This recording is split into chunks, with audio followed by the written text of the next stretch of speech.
নমস্কার, আপনারা দেখছেন চ্যানেল এবিসি। আমি বিজয় আর প্রত্যেক দিনকার মতো আপনাদের সামনে উপস্থিত হয়ে গেছি। আজ আমি আপনাদের সঙ্গে এখন আলোচনা করব রাহু আমাদের জীবনে তো কি প্রভাব ফেলতে পারে এবং কোন গ্রহের সঙ্গে যুক্ত হয়ে রাহু আমাদের জীবনে কি বিপত্তি নিয়ে আসে, কি সমস্যা নিয়ে আসে, সেই সম্পর্কে মুখ্যত আলোচনা করার চেষ্টা করব। দেখুন, রাহুর যে প্রকৃতি আছে না, রাহুর কাছে কোনো বিচার নেই, তিতিক্ষা নেই। রাহু শুভাশুভ জ্ঞান হারা। রাহু জানে না তার কি জ্ঞান রয়েছে, তার কোনো রাহু কিন্তু দয়া, মায়া, মমতা, লজ্জা, ঘৃণা, ভয় কিছুই তার মধ্যে কিন্তু নেই। তার যা আছে তা হচ্ছে ভেক। এর পূর্বেও আমি আপনাদের সঙ্গে রাহু নিয়ে আলোচনা করেছিলাম। তো রাহুর মধ্যে যেটা দেখা যায় সেটা হচ্ছে ভেকদারিতা। শূন্য ভাড়ার, তবু চায় পৃথিবীর সবকিছু কেড়ে নিয়ে ভাড়ারই হতে। অর্থাৎ কিছুই নেই, কিন্তু তবুও কিন্তু সে সবকিছুকে ভোগ করতে চায়। রাহুর কাছে পাত্রাপাত্র ভেদ নেই, অর্থাৎ লঘুগুরু জ্ঞান নেই এবং পিতৃমাতৃ বিবেচনাহীন। কে বাবা কে মা দেখার দরকার নেই।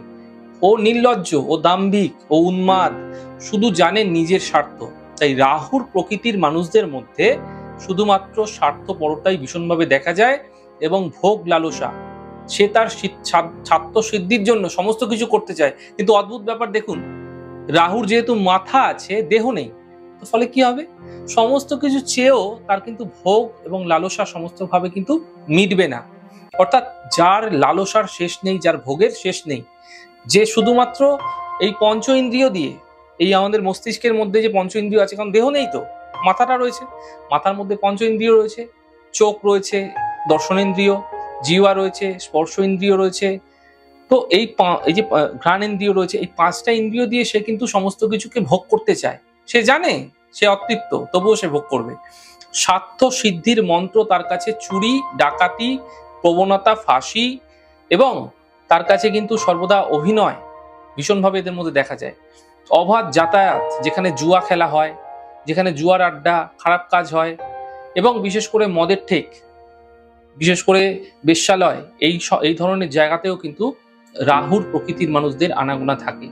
রাহু সহ্য করতে পারে না, তার সততা, সভ্যতা, কৃষ্টি এগুলো সহ্য করতে পারে না। তিনি ধর্মহীন, অর্থাৎ ধর্মের সাথে থাকলেও সেখানেও সে ভেগ ধরে কিন্তু বিভিন্ন অনৈতিক কাজকর্ম চালাতে পারে। দেখতে পারেন না, ধর্মের পতাকা, ধর্মের যেখানে জাগরণ সেখান থেকে রাহু পালিয়ে যায়। আর যদিও সেখানে থেকে গেলেও তাহলে কিন্তু জানবেন যে রাহু কিন্তু ভেগ ধরে সেখানে কোনো খারাপ কাজ বা খারাপ উদ্দেশ্য তার রয়েছে। তার প্রতি দেবস্থানের কৃপা নেই। রাহু আইন মানে না। ধরুন একটা মানুষ, একটা ছেলে বাইক নিয়ে যাচ্ছে, হেলমেট পরেনি, আপনি 100% জানবেন রাহুর প্রভাব আছে, 100%। দেখুন, এক তো মাথাটা আমাদের রাহু নির্দেশ করে, আর মাথাটাকে আমরা হেলমেট যখন পরি তখন কি হচ্ছে, প্রোটেক্ট থাকছে। যখন কেউ হেলমেট পরছে না, রাহুর প্রভাব ওর মধ্যে 100% রয়েছে। তার জানবার শেখবার সময় নেই। সে নিজেই সর্বজ্ঞানী এমন একটা মনে করে। সব দিকে তার যে বিপরীত চিন্তা সেটা কিন্তু সবসময় কাজ করে। যেটাই বলতে যাবেন সে কিন্তু সব জানে, এরকম একটা ভাব তার মধ্যে সবসময় দেখা যায়। এবং রাহুর যে উপাস্য দেবী সে হচ্ছে ছিন্ন মস্তা, অর্থাৎ মস্তকটা ছিন্ন হয়ে গেছে।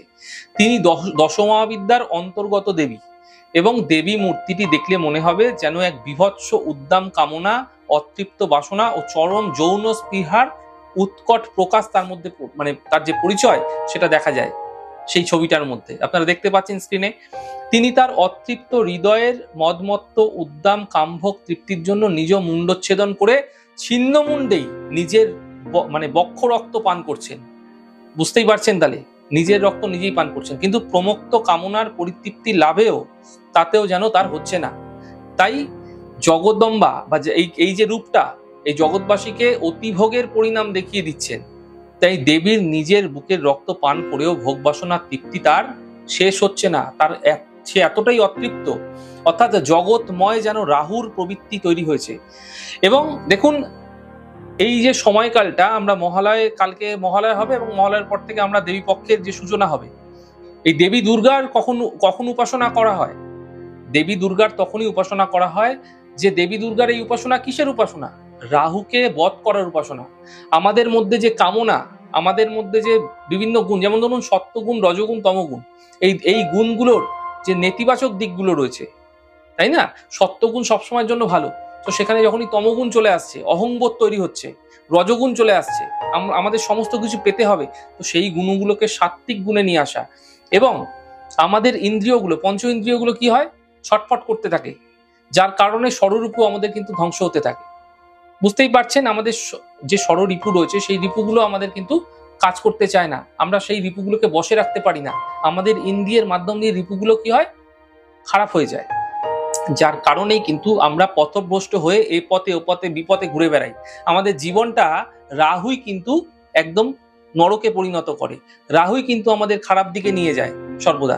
তাই মাথায় রাখতে হবে, ছিন্নমস্তা যেহেতু রাহুর উপাস্য দেবী, তাই ছিন্নমস্তার উপাসনা বা ছিন্নমস্তার পুজো, এই যে দেবী দুর্গার যে এই যে উপাসনার যে সময়কাল, এই সময়কালে কিন্তু যাদের রাহুর দুষ্প্রভাব রয়েছে তারা কিন্তু এই সময় এই ছিন্নমস্তার পূজার মাধ্যমে কিন্তু বিভিন্ন সমস্যা থেকে মুক্তি হতে পারেন।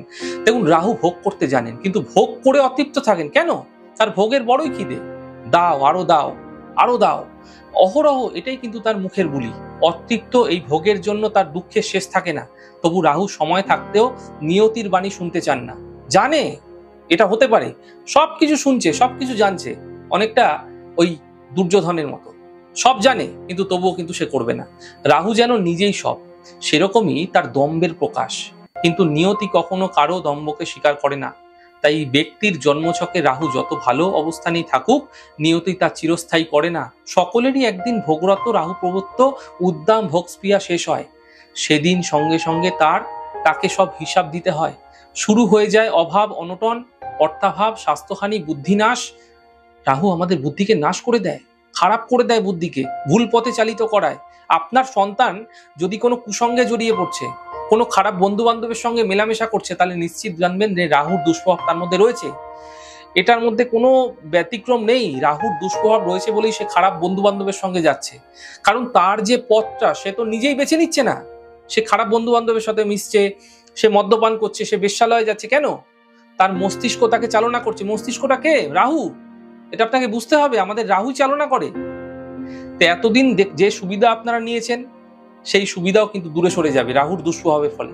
তার হৃদয়ে তখন ধীরে ধীরে জ্বলতে থাকে চিতার আগুনে, শুরু হয় অধঃপতন।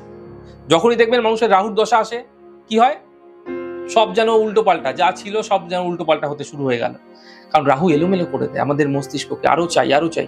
তখন মনে মনে শুধু একটাই ভাব, একদিন আমার গাড়ি হবে, বাড়ি হবে, বিষয় ছিল, সম্পদ ছিল, যেগুলো ছিল, সেই দাস দাসী ছিল, সুন্দর নারী ছিল, মানে আমার অভাব ছিল না। কিন্তু এখন আমাকে রাহু যেন ছাড়ছে না। তখনও তার মধ্যে ভোগ বাসনার তীব্র আকাঙ্ক্ষা রেখে দেয় রাহু। অর্থাৎ হচ্ছে না কোনো কিছু, কিন্তু তবুও কিন্তু তার মধ্যে যে ভোগ বাসনা সেটা কিন্তু থাকবে। সে স্বপ্ন দেখতে থাকে আর মনে মনে ভাবে আবারও কিন্তু ফিরবে সেই পুরনো সময়। অনেককেই বলতে শুনবেন, আমার 10 বছর আগে যা ছিল, আমি দুপুরুষ মানে বসে খেতে পারবো। অহংবোধ রাহু জাগিয়ে তোলে, আর অহংবোধ যার মধ্যে জাগবে তাকেই কিন্তু রাহু বেশি ভাবে কিন্তু প্রভাব ফেলে থাকে। দেখুন, এবার বলবো কোন কোন গ্রহের দ্বারা রাহু যুক্ত থাকলে কি প্রভাব দিতে পারে। আপনাদের অনেকেরই জন্মপত্রিকা আছে, জন্মপত্রিকায় যদি থাকে কোনো গ্রহের সঙ্গে রাহুর যোগ, তাহলে জেনে নিন এই ছোট্ট মানে আমাদের প্রোগ্রামের মাধ্যমে যে রাহু আর কোন গ্রহের যোগে কি কি ফল মিলতে পারে। প্রথমে বলবো রাহু আর রবি। দেখুন, রাহু রবি জাতিকার মনে অসন্তোষ ফেলে, কারণ রবি যে সোল, আমাদের আত্মা, তো মনের মধ্যে, আত্মার মধ্যে একটা চাঞ্চলতা দেখা যায়। এর নিজের অবস্থার মধ্যে কিন্তু কোনো মতেই সন্তুষ্ট থাকতে পারে না, যে কোনো পরিস্থিতিতেই থাকুক না কেন। কাজকর্মের মধ্যে কিছু না কিছু বিশৃঙ্খলা থাকবেই। এই যোগ আহারে বিহারে অনিয়ম অবহেলা অত্যাচারের সূচক হয়ে থাকে, এবং রবির পঞ্চম এবং নবম রাশিস্থ রাহু হলে অত্যন্ত অশুভ। এই যোগ জীবনে প্রতিষ্ঠা লাভে বহুবিধ অন্তরায় হাজির করে, অর্থাৎ প্রতিষ্ঠার মুখোমুখি হয়েও সে কিন্তু প্রতিষ্ঠা নাও পেতে পারে। এই যোগে জাতক জাতিকা জীবনে সুপ্রতিষ্ঠিত লাভ করতে পারে না, সিচুয়েশন থাকা সত্ত্বেও পারবে না, সিচুয়েশন এরকম হয়ে যাবে। চন্দ্র রাহু যোগ অনেকের ক্ষেত্রেই থাকতে দেখা যায়, গ্রহণ যোগ যেটাকে বলি আমরা। জাতকের আবেষ্টন ও পারিপার্শ্বিক যে পরিস্থিতি, সেটা কিন্তু একটা অস্থিরতা এবং বিশৃঙ্খলা সৃষ্টি করে রাখে। চন্দ্র কি? চন্দ্র হচ্ছে মন। তার মানে মনের মধ্যে নানারূপ বিকার জন্মাতে থাকে। একটা ছোট্ট পান থেকে চুন খসলে দেখবেন একটা বিকার তৈরি হচ্ছে। চুরি, প্রতারণা প্রভৃতির ভয় সবসময় একটা কন্ট্রোল, মানে সবসময়ের মধ্যে একটা মনের মধ্যে ভয়, একটা অসন্তোষ। এবং দেখবেন অনেক সময় অবাঞ্ছনীয় লোকদের সঙ্গে এদের কিন্তু মেলামেশা হয়ে যায়। এরা চায় না তবুও মেলামেশা হয়ে যায়। কারণ মন তাকে টেনে নিয়ে যায়। কেউ কেউ ভূত প্রেত পিশাচ প্রভৃতির প্রতি একটা অনেক সময় উপদ্রব, এই সমস্ত বিষয়ের প্রতি তার বিশ্বাস এবং তার এই জিনিসগুলোর প্রতি কিন্তু কখনো কখনো একটা সমস্যা তৈরি হতেও দেখা যায়। অনেক ক্ষেত্রে অশান্তি, পারিবারিক সমস্যা, নীচ স্ত্রীলোক, বিশেষ করে কারণ চন্দ্র নিজ স্ত্রীলোক দ্বারা কিন্তু কোনো পুরুষের সংসর্গে চরিত্রহানি হতে পারে। এছাড়া স্ত্রী কন্যা ভতি মানে যারা পরিবারের যারা মানুষ থাকে তাদের দ্বারা কিন্তু কষ্ট পীড়া আসতে দেখা যায়। এবং যদি রাহু আর মঙ্গল হয়ে যাচ্ছে, এটাকে কি বলা হয়? অঙ্গারক। অঙ্গারক কেন? অঙ্গার মানে কি? জ্বলন্ত কয়লা, তাকে অঙ্গার বলা হয়। আমরা যে কাঠ কয়লাটা জ্বালাই তাকে অঙ্গার বলা হয়, জ্বলন্ত আগুন, কয়লা। তো জাতকের যে কর্মশক্তি, মঙ্গল আমাদের উদ্যম দেয় না, মঙ্গল তো উদ্যম দেয়, তো সেই উদ্যমটাকে কি করবে? নষ্ট করে দেবে। মঙ্গল আর রাহু এক জায়গায় রয়েছে, উদ্যমকে নষ্ট করে দেবে, অ্যাক্টিভিটিকে নষ্ট করে দেবে। এই যোগ ভোগ বাসনা উদ্যম বাড়িয়ে তোলে, ভোগটা পেতে যায় কিন্তু সঠিকভাবে যে তার কাজ, তার যে অ্যাক্টিভিটি সেগুলো নষ্ট করে দেয়। কাম ক্রোধের কাম এবং ক্রোধ এই দুটোই কিন্তু বৃদ্ধি পায়, দৈহিক ও মানসিক কষ্ট ভোগ করতে হয় এদের। জাতক জাতিকার মধ্যে প্রবল স্বার্থপরতা জন্মায় এবং নিজের ভোগের জন্য অপরের ক্ষতি করতেও কিন্তু এরা পিছপা হয় না। সুরাপান, জুয়া খেলা, পরস্তি কাতরতা, বিশেষ করে স্বাস্থ্যের হানি ভীষণভাবে হয়ে থাকে। কোনো খারাপ রোগ, এমন কোনো রোগ যেগুলো ভাইরাল ফিভার হতে পারে, কোনো কিছু, ভ্রমণকালে ভয়। অনেক ক্ষেত্রে দেখা যায় যে আজে বাজে সময় নষ্ট করে, বন্ধু বান্ধবের সাথে সময় নষ্ট করে সময়টাকে পুরো খুইয়ে ফেলছে নেশাপাতি করে, এমন ভীষণ দেখা যায় মঙ্গলের সঙ্গে রাহু যুক্ত হলে। এবং বিশেষ করে কিন্তু দুর্ঘটনার অ্যাক্সিডেন্টের সম্ভাবনা বাড়িয়ে তোলে, অগ্নিভয়ের সম্ভাবনাও কিন্তু ভীষণভাবে বেড়ে যায়। যদি দেখা যাচ্ছে রাহু আর বৃহস্পতি, এটা কি বলে বলুন তো? গুরু চণ্ডাল, অর্থাৎ বৃহস্পতি গুরু আর রাহু হচ্ছে চণ্ডাল, দুজন যমনই একসঙ্গে থাকবে। আপনি বলুন, যদি একটা চোর একজন লয়ারের কাছে বা একজন জাজের কাছে যায়, বা একজন পবিত্র মানুষ যিনি গুরু মানুষ তার কাছে যায়, সেই চোরটার কি ভালো লাগবে? সে সেখান থেকে পালাতে চাইবে, আর গুরুও কিন্তু তাকে ছাড়বে না। অর্থাৎ বৃহস্পতির কাছে রাহু কিন্তু শায়েস্তা হয়ে যায়। সেই জন্য রাহু আর বৃহস্পতি এক জায়গায় থাকলে যেরকম গুরুচণ্ডাল যোগ হয়, অর্থাৎ এরা গুরুজনদের মানতে চায় না। অর্থাৎ আপনি যদি রাহুর প্রবৃত্তির মানুষ হয়ে থাকেন, আপনাকে যদি কোনো একজন ভালো গুরু যে আপনাকে সাজেস্ট করছে, আপনি তখন ভেগ ধরতে শুরু করবেন, তার সামনে আপনি আপনার প্রকাশটাকে লোকানোর চেষ্টা করবেন, এটা বেসিক জিনিস। সেই কারণেই আপনি রাহু এবং বৃহস্পতি যখন এক জায়গায় হয়, এখানে কি হয় জানেন তো? বাসস্থান, পুত্র, এদের দ্বারা শোক আসে। যে কোনো জাতক জাতিকার দূরদর্শিতার যে অভাব সেটা ভীষণভাবে তৈরি হতে দেখা যায়, কারণ ভাগ্যের যে ওঠাপড়া সেটা কিন্তু ভীষণভাবে বেড়ে যায় এবং অর্থনৈতিক ক্ষেত্রে সমস্যা আসে।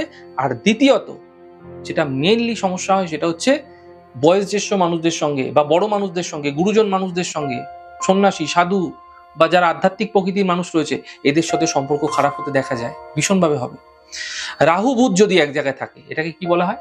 রাহু বুধ, এটা ভালো নয়, অত্যন্ত খারাপ যোগ। এটা প্রথমত কি করে? বুধ আমাদের কি দেয়? বুদ্ধি দেয় না, বুদ্ধিভ্রষ্ট তো করে দেয়, বুদ্ধিটাকে ঠিক রাখতে দেয় না।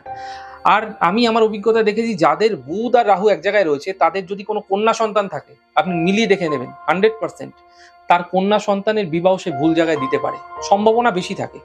এবং রাহু বুধ আপনার সৌভাগ্যকে একদম দুর্ভাগ্যে পরিণত করবে এবং তার মধ্যে স্বার্থপরতা অতিমাত্রায় বেড়ে যাবে এবং এই স্বার্থ সিদ্ধির ব্যাপারে দুর্নীতিমূলক কাজেও কিন্তু সে দ্বিধাবোধ করে না।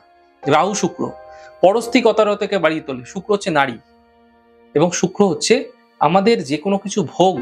দেখুন, রাহু ভোগ করতে পারে না, রাহু ভোগের বাসনাটা তৈরি করে, কিন্তু ভোগ করে শুক্র। তাই রাহু আর শুক্র নিজ জাতীয় স্ত্রী পুরুষের সংসর্গ কিন্তু নিয়ে আসে, মেলামেশা ঘটায়, স্ত্রী ঘটিত ব্যাপারে অবশ্য অপবাদগ্রস্ত হতে হয় এবং এই যোগ প্রায় কিন্তু অপব্যয় এবং অযথা ব্যয় হয়ে থাকে। রাহু শনি, রাহু শনি যোগ সৌভাগ্যদায়ক হলেও এই যোগে কাজকর্ম মানে এই যোগটাকে কিন্তু ভালো বলা হয়নি শাস্ত্রে। বলা হচ্ছে রাহু এবং শনির এই যে যোগটা, এটাকে সাপিত যোগ বলা হয়েছে। এই সাপিত যোগ কথাটা, সাপিত কথাটা গুজরাটি কথা, তো এইটা যেখান থেকে এসছে যে শ্রাপ অর্থাৎ অভিশপ্ততা, অর্থাৎ আপনার উপর কোনো অভিশাপ রয়েছে। কার অভিশাপ? পূর্বজন্মে কোনো খারাপ অভিশাপ পেয়েছেন, কার থেকে পেতে পারেন? কোন ব্রাহ্মণ থেকে পেতে পারেন, কোনো গুরুজন মানুষের থেকে পেতে পারেন, শনি অর্থাৎ বৃদ্ধ মানুষের থেকে পেতে পারেন, কোনো দরিদ্র মানুষের থেকে পেতে পারেন, এরকম ধরনের কোনো মানুষের থেকে, বা কোনো পঙ্গু মানুষের থেকে পেতে পারেন। এই যোগে কাজকর্ম সর্বত্র নিয়ম শৃঙ্খলার অভাব ঘটে। শনি নিয়ম শৃঙ্খলার কারক না, তো রাহু যখনই আসবে নিয়ম শৃঙ্খলাটাকে ব্যাঘাত সৃষ্টি করবে। আপনি রুটিন মাফিক কোনো জিনিস করতে পারবেন না, চেষ্টা করবেন, প্রসেস তৈরি করবেন, করতে পারবেন না। এই যোগ অনেক সময় কিন্তু প্রয়োজনের বেশি করতে হয় যেই কাজ, যেখানে শৃঙ্খলা দরকার সেখানেও কিন্তু এই কাজ আপনার ক্ষেত্রে অনেক বেশি কঠিন হয়ে যায়, সমস্যাগ্রস্ত করিয়ে তোলে। এবং রাহু শনি আপনাকে দুঃস্বপ্ন দেখাবে, ভুল স্বপ্ন দেখাবে, ভুল পথে চালিত করবে। বারবার ধরে শনি মানে রাহুর সঙ্গে শনি কিন্তু থাকে আপনাকে কিন্তু আপনার যে কর্মফল, কার্মিক যে জায়গাটা, কর্মের যে রেজাল্টটা, বেনিফিটটা, সেটা আপনাকে আসতে দেবে না। আপনি প্রচুর খেটেও দেখবেন সাফল্য আসছে না। তাহলে আজকে জানলাম রাহুর কোন কোন গ্রহের সঙ্গে যুক্ত থাকলে কি ফল মিলতে পারে, এবং রাহু নিজে কে একজন, তার ভেগটা কি, সে কি চায়, সেই সম্পর্কে আলোচনা করলাম। রাহু যদি আপনার দশায় রয়েছে এবং রাহুর প্রভাব যদি আপনার জন্মছকে রয়েছে, তাহলে সেখান থেকে মুক্তি প্রাপ্তির জন্য আপনারা কি করবেন সে বিষয়ে জানতে আমার সঙ্গে সরাসরি যোগাযোগ করতে পারেন। নিচে স্ক্রলে দেওয়া যে নাম্বারটি যাচ্ছে 7003134009 আপনারা সরাসরি যোগাযোগ করে আমার সঙ্গে কথা বলতে পারেন। আজকের মতো এই পর্যন্তই। আগামী পর্বে দেখা হবে। নতুন নতুন এপিসোডগুলো আপনাদের সঙ্গে শেয়ার করার চেষ্টা করব, আরো কিছু নতুন বিষয়ে আলোচনা করার চেষ্টা করব। আমাদের আলোচনা যদি ভালো লাগছে সেক্ষেত্রে লাইক করতে, কমেন্ট করতে, সাবস্ক্রাইব এবং শেয়ার করতে বন্ধুদের সঙ্গে ভুলবেন না। অনেক ভালো থাকুন, সুন্দর থাকুন, সুস্থ থাকুন। আগামী পর্বে দেখা হবে। নমস্কার।